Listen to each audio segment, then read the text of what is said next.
Bonjour, je m'appelle Graciela Rochou et je suis ici aujourd'hui pour vous parler d'un sujet qui touche millions de personnes.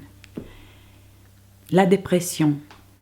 Avant de parler de la dépression, on doit parler de la personne en elle-même, parce que la dépression n'est pas attachée à une chaise. On ne peut pas dire qu'une chaise souffre de la dépression, au moins si elle est trop gonflée. Et après, elle se dégonfle, dépression. Elle a subi une dépression.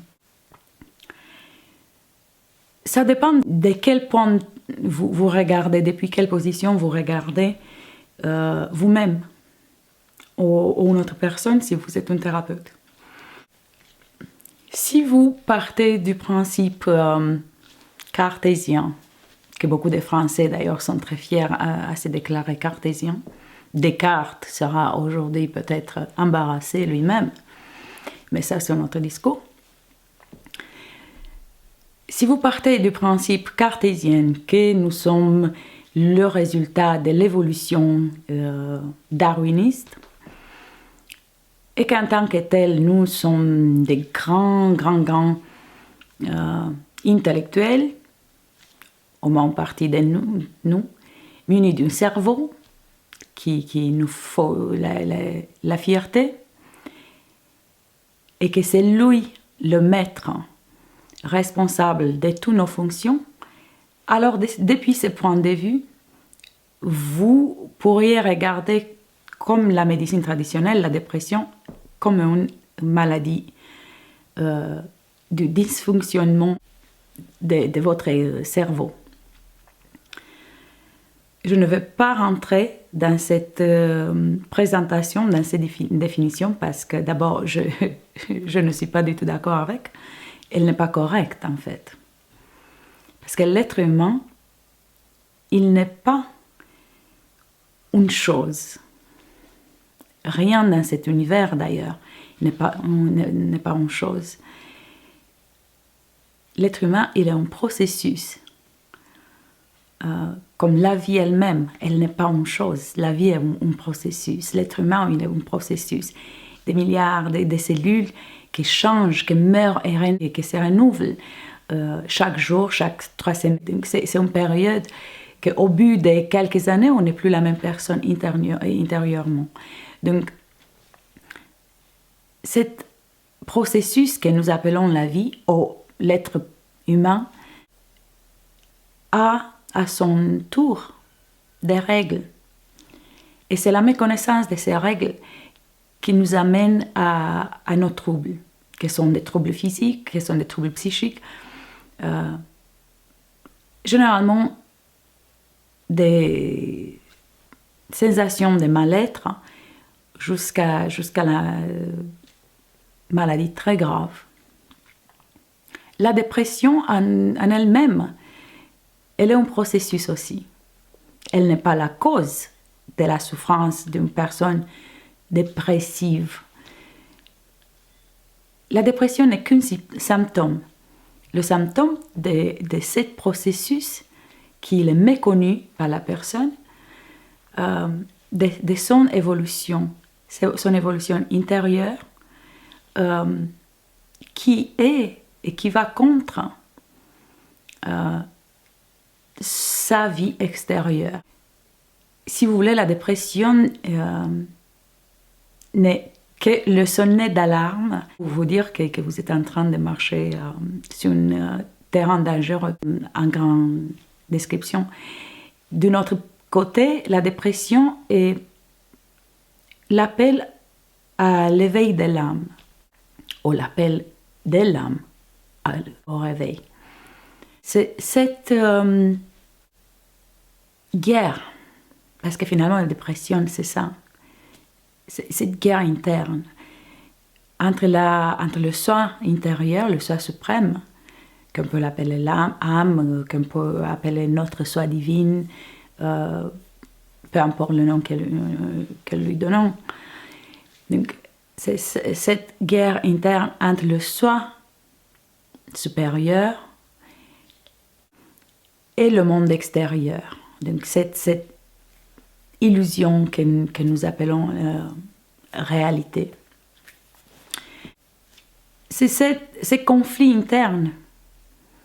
Et c'est plutôt la résistance pendant ces conflits à cette savoir interne de l'accepter qui cause la nommée dépression. D'un côté, on a cette savoir inné dans chacun de nous, de cette connaissance, si vous voulez, spirituelle, même que spirituel, le nom c'est spirituel, peut avoir des connotations assez peu sérieuses dans nos jours. Vu le nombre de thérapies nouvel âge farfelues, vu que tout le monde parle avec les anges, ils ont des amis de je ne sais pas quelle planète qui viennent leur dire comme ils sont spéciaux. Ça nous rabaisse, si vous voulez. Et ça nous fait prendre un coup en arrière dans notre processus spirituel. Quand je parle de la spiritualité, je parle de notre révolution, parce qu'il n'y a pas vraiment d'évolution. Révolution vers la source de laquelle on provient tous. Si nous voulons traiter quoi que ce soit la dépression, que ce soit l'anxiété, que ce soit les problèmes liés au stress, que ce soit le cancer, ou absolument tout, il faut savoir qui est le porteur. Si on traite une personne comme un être identique à millions d'autres, on est à côté et là, bien sûr, on providera un traitement aléatoire. Donc, pour certains, ça peut marcher, pour d'autres, tant pis. Pour la dépression, moi je traite la dépression en 8 semaines. D'ailleurs, 8 semaines, c'est le maximum de mes programmes. Et la moitié, les 4 semaines sont surtout dédiées, les dernières 4 semaines sont surtout dédiées au coaching de l'avenir. Donc, à apprendre à la personne à développer et à marcher toute seule avec de nouveaux outils à mettre en pratique pour qu'il n'y a pas la si dite rechute. Il n'y a pas de rechute. Rechute, on peut parler de rechute seulement au moment quand on n'a pas fait le travail correctement. Si on prend des antidépresseurs, si on fait une psychothérapie et qu'on se base sur le vieux système de psychanalyse ou psychothérapie, parlant des grands-parents, là on n'y arrive pas. C'est vouloir traiter. Donc, le thérapeute, il est le maître et il est le savant et il soumet le patient à un traitement qui normalement dure entre 2 et plusieurs années. Moi, j'ai eu des patients qui sont venus me voir après 20 ans de thérapie et 14 antidépresseurs par jour. C'est énorme, énorme. Elle a réussi à s'en sortir depuis la 3e séance.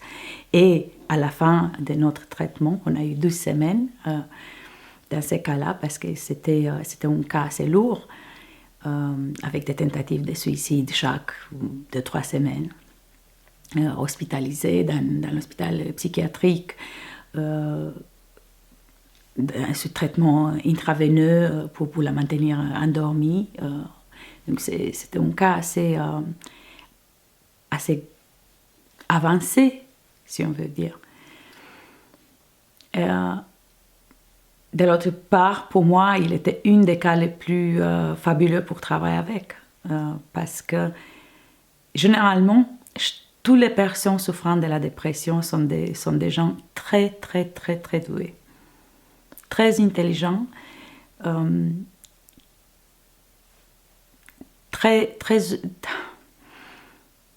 trop ouverts je pourrais dire. D'ailleurs, à cause de leur intelligence, ils souffrent parce que ils sont leurs pires juges.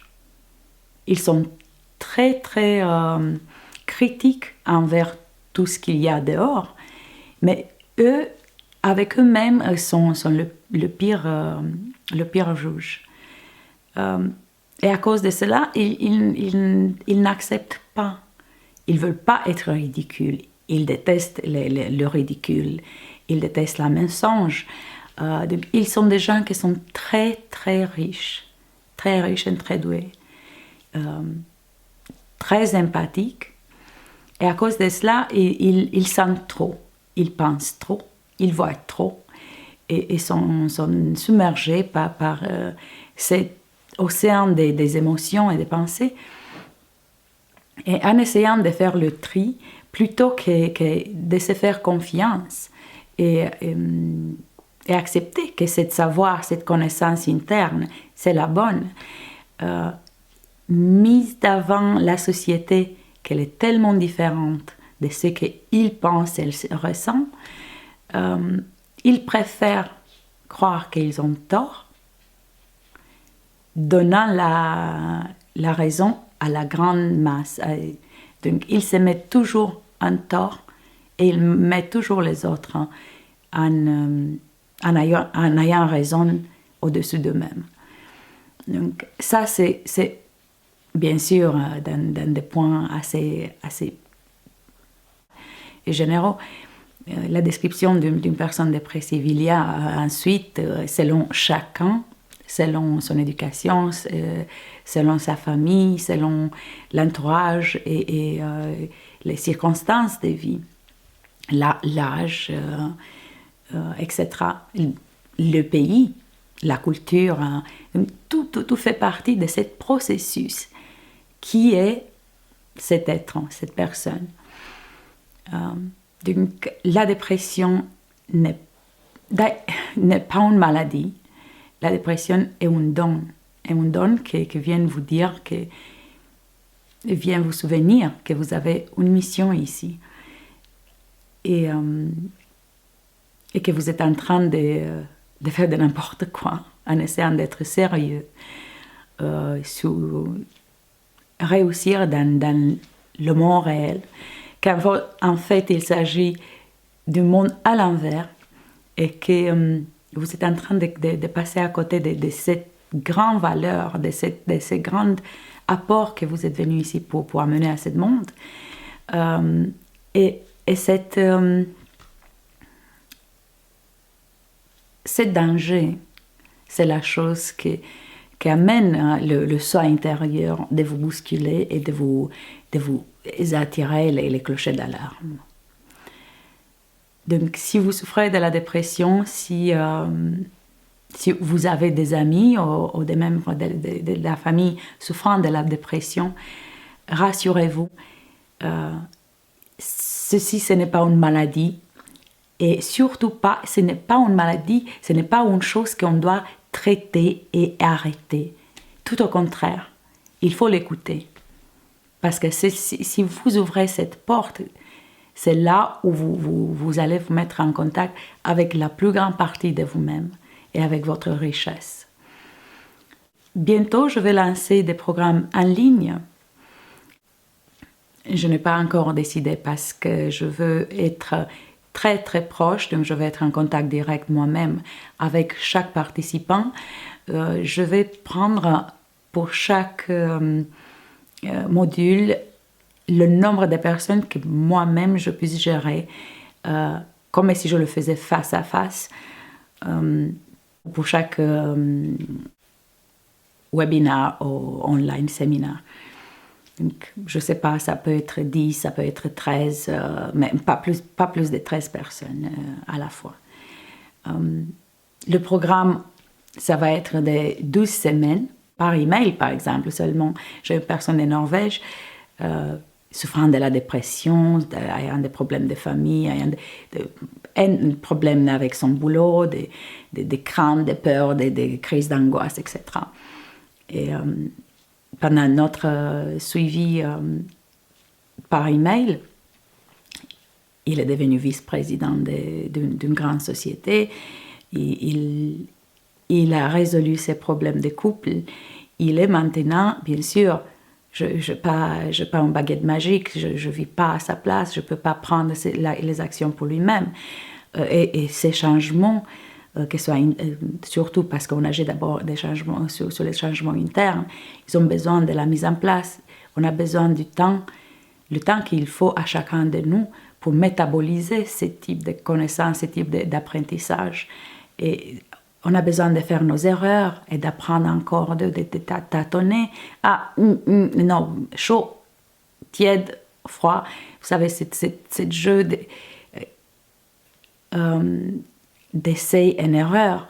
On a besoin de laisser cette petite marge pour pouvoir trouver quand même sa propre empreinte, sa propre identité parmi toutes les connaissances apprises lors de ce processus.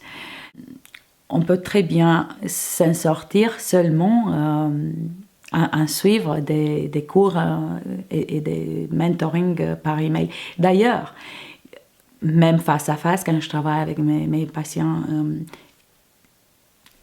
personnellement, j'utilise absolument toujours l'écriture, parce que l'écriture est une des secrets, il n'y a plus de secrets maintenant, mais il est l'outil le plus important pour que chacun de nous rentre en contact avec son subconscient. Parlant de subconscient, vu que je suis maître hypnothérapeute, mais que je ne pratique plus l'hypnothérapie, surtout pas l'hypnothérapie connue généralement, que ce soit hypnose ericksonienne, clinique, etc.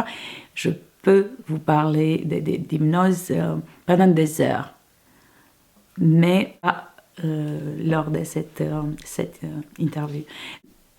Retournant sur les prochains séminaires et webinaires, je crois qu'une va être lancée en novembre, donc entre 10 ou 13,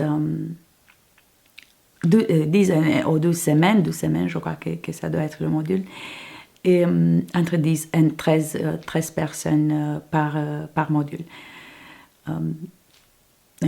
C'est à voir. Et ensuite, si vous avez des questions, si vous voulez faire le point sur des questions bien pointées, vous pouvez me poser des questions directement sur YouTube ou sur Facebook, je ne sais pas où cette vidéo va apparaître. Mais, et ensuite, vous pouvez me contacter au email que vous allez trouver soit sur mon site web, soit sur YouTube ou Facebook. Retournant au sujet de base, les personnes, c'est un message personnel de moi à vous, les personnes souffrant de la dépression. Vous n'êtes pas malade, même si aujourd'hui le ciel semble vous tomber sur la tête ou la terre semble s'ouvrir pour vous engloutir. Croyez-moi, j'étais là et je me suis sortie. La dépression n'est pas une maladie, vous n'êtes pas amoindrite, vous n'êtes pas malade, c'est rien de grave dans votre tête. Et vous pouvez vous en sortir très bien. Vous êtes doué. Ce qu'il vous faut maintenant, c'est le courage et l'ouverture d'accepter le message que votre soi intérieur, votre soi spirituel est en train de vous apporter. Et cela, ça peut être fait très très rapidement. C'est finalement la guérison de toutes choses. Ça se fait à travers la connaissance de soi. Une fois que vous vous connaissiez, une fois que vous comprenez pourquoi vous pensez les pensées que vous avez eues, pourquoi vous ressentez ce que vous ressentez, et comment vous prendre, à partir de ce moment-là, vous allez être une autre personne complètement. Je vous souhaite une très très belle journée, soirée, après-midi, où vous y êtes. Et j'espère de vous rencontrer lors d'un de mes séminaires. Avant que je revienne avec d'autres vidéos, je vous invite à m'écrire et à me poser vos questions sur différents sujets. Prochainement, je pense de faire une vidéo sur le traitement du diabète 2. J'ai eu un patient avec lequel je travaillais. On a eu un grand résultat et j'ai hâte de vous parler de ça. Mais ça, c'est pour une autre vidéo. Bisous à tout le monde. Portez-vous bien.